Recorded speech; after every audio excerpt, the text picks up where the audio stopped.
परमेश्वर ने हमें बुद्धि दी है।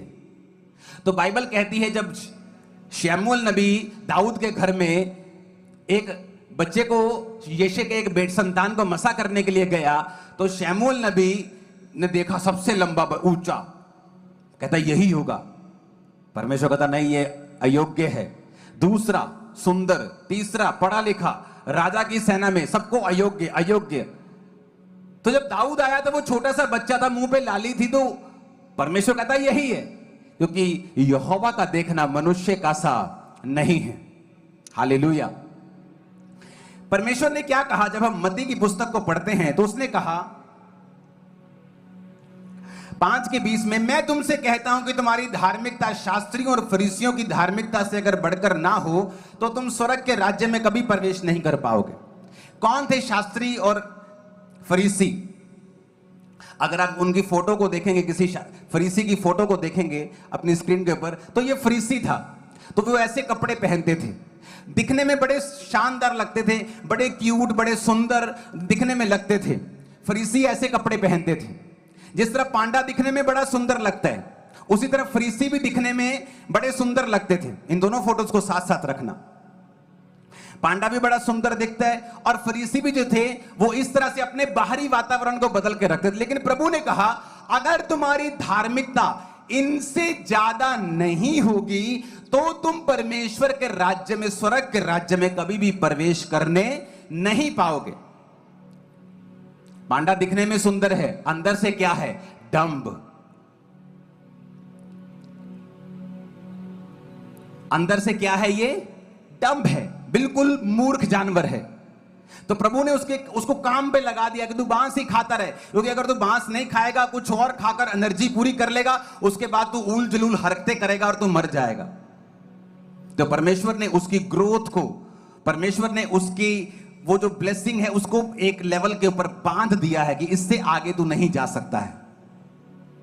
परमेश्वर ने कहा अगर तेरी धार्मिकता फरीसियों से ज्यादा नहीं है तो तू मेरे राज्य में प्रवेश नहीं कर सकता।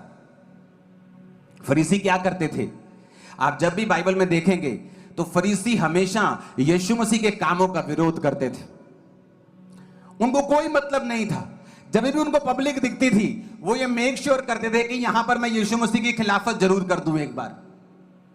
और बाइबल कहती वो हमेशा परमेश्वर और उसके आत्मा के कामों के विरोध में रहते थे।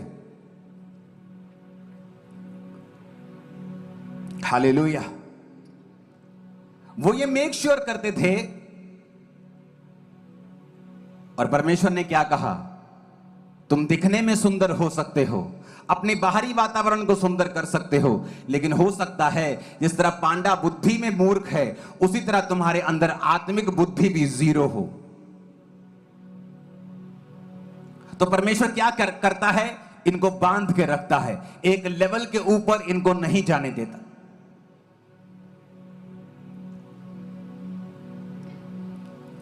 ऊंची आवाज में हालेलुया बोलो जरा। मत्ती 23 उसकी 13 में लिखा है, कहता है कपटी शास्त्रियों फरीसियों तुम पर हाय, तुम मनुष्यों के लिए स्वर्ग के राज्य का द्वार बंद कर देते हो, ना ही स्वयं प्रवेश करते हो, ना ही दूसरों को तुम प्रवेश करने देते हो। 15 आयत पढ़ूंगा।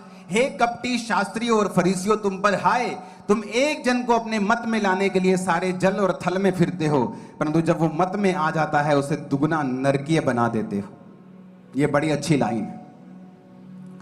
कहता हे शास्त्रियों फरीसियों, तुम उसे मसीह में लाने के लिए बोल लो, तुम उसे मत में लाने के लिए, अपने साथ सहमत करने के लिए जल थल में फिरते हो तुम लोग।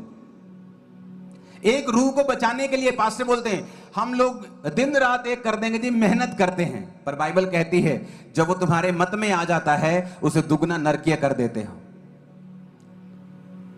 जब मैं मसीह में आया तो मेरे परिवार में बड़ी खलबली मच गई, लड़ाइयां होने लगी, कलेश होने लगे।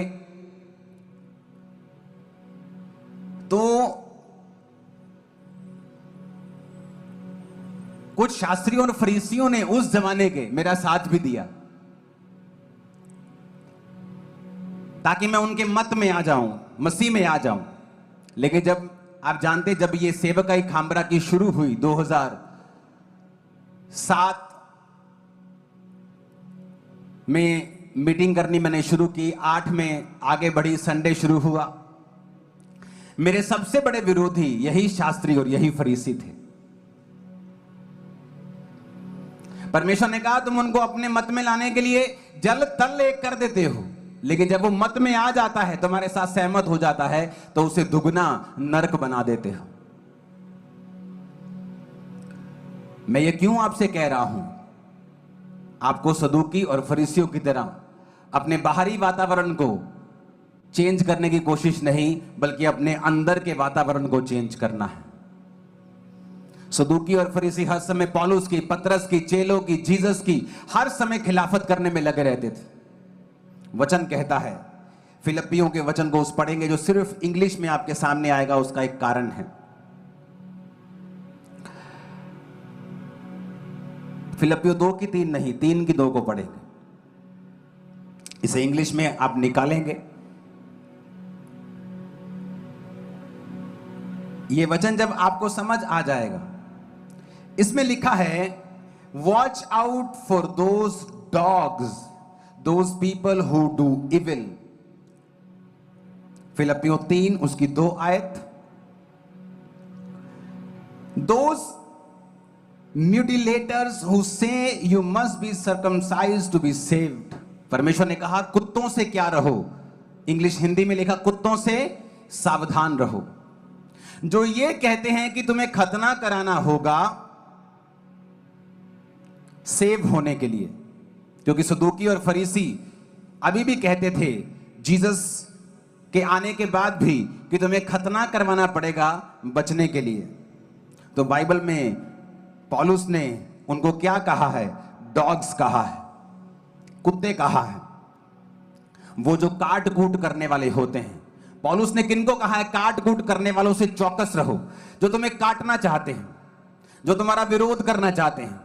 आप कई ऐसे क्रिश्चियंस लोगों को भी देखेंगे जो आपका विरोध करते हैं, जो काटने की कोशिश करते हैं, क्योंकि वो स्पिरिट है। कौन सी? मूर्खता की स्पिरिट, जो अपने आप को धर्मी समझते हैं, बाहरी तौर से अपने आप को चेंज करके धर्मी ठहराने की कोशिश करते हैं। लेकिन परमेश्वर ने कहा जब वो बोलेंगे तुम्हें मालूम हो जाएगा कि ये लोग धर्मी नहीं हैं। हालेलुया। उसने कहा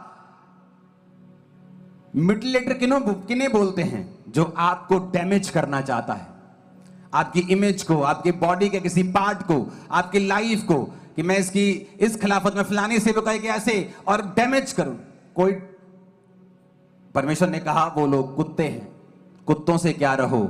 सावधान रहो। और यही सेम स्पिरिट फरीसियों में थी, और जो बाहरी तौर पे अपने आप को बदलते थे, लेकिन अंदर परमेश्वर ने कहा तुम कपट और मलिनता से, और तुम वैर से, विरोध से, गुस्से से, जलन से, ईर्ष्या से, निंदा से तुम भरे हुए हो। परमेश्वर ने कहा एक पेड़ को उसके फल से पहचानो, ना कि उनके बाहरी वातावरण पे। आज मैं कुर्ता डाल के बैठा हूं, कल मैं यहां कोट पैंट डाल के आ जाऊंगा, परसों पैंट कमीज डाल के आ जाऊंगा, इससे मेरी धार्मिकता सिद्ध नहीं होती। मैं क्या बोलता हूं, मैं क्या कहता हूं, परमेश्वर ने कहा तुम उनके फलों से पहचान जाओगे कि ये लोग कौन हैं।